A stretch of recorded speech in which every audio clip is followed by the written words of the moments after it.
Hi. Yeah, this is my newer printer. It is the clone of the Wanhao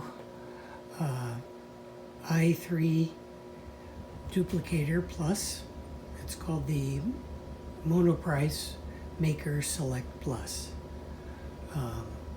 So this unit, I have put the display one of the displays that I purchased from AliExpress into this unit.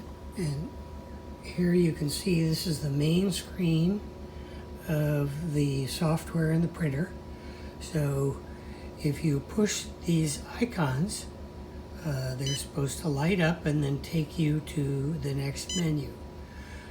As you can see in here, the beep, the icon lights up, but the display doesn't change.